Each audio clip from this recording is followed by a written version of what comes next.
ये पंक्तियां सच होती दिखाई पड़ रही है। चित्त जेथा भय शून्य, उच्च जेथा सिर। जहां मन भय मुक्त हो और सिर गर्व से ऊंचा हो, ऐसे बंगाल का रास्ता आज प्रशस्त हो चुका है और बंगाल उस रास्ते पे चल। 5 दशक का लंबा समय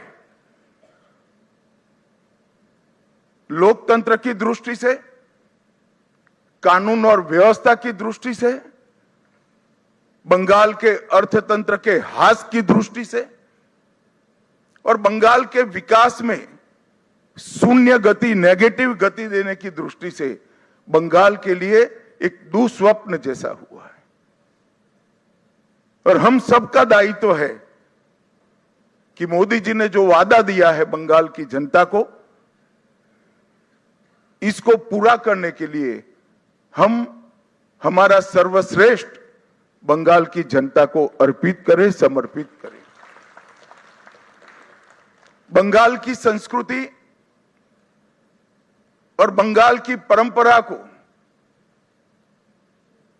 5 दशक से विदेशी विचारों से प्रभावित शासन से मुक्त कर फिर से एक बार रामकृष्ण ठाकुर, विवेकानंद, महर्षि अरविंद और कवि गुरु टैगोर की कल्पना का बंगाल बनाने की दिशा में हम आगे बढ़ें। हम सबकी जिम्मेदारी आज से बहुत बढ़ती है।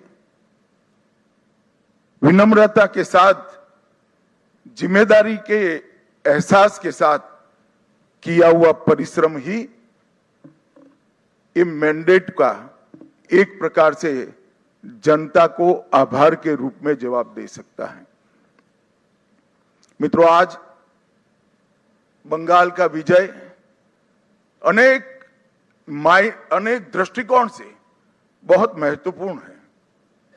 100 साल की वैचारिक यात्रा के बाद गंगोत्री से गंगा सागर तक हर जगह पर आज भारतीय जनता पार्टी की सरकार बनी है। ये हम सब के लिए बहुत आनंद का विषय है।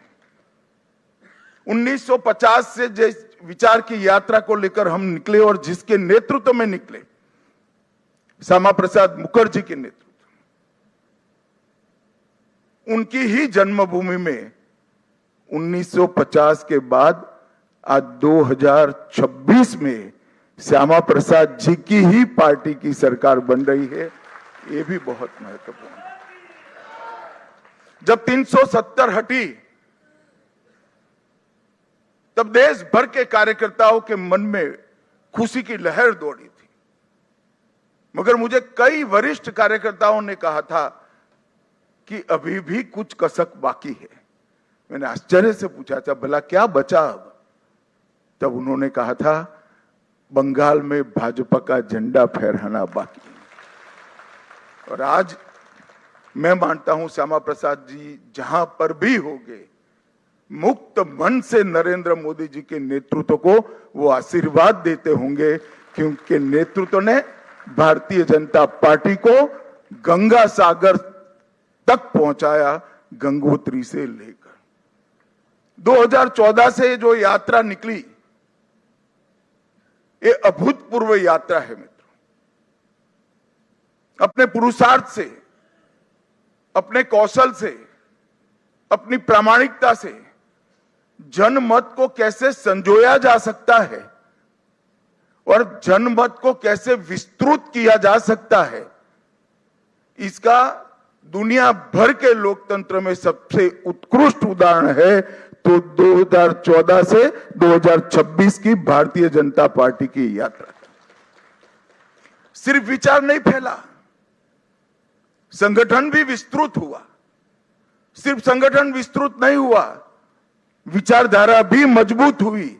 और सिर्फ विचारधारा मजबूत नहीं हुई, इसके साथ घर घर तक विकास पहुंचाने का काम भी हमने बहुत अच्छे तरीके से किया। और पूरा देश आज इस बात के लिए हमारी पार्टी और हमारे नेतृत्व को, नरेंद्र मोदी जी को स्वीकृति देता है।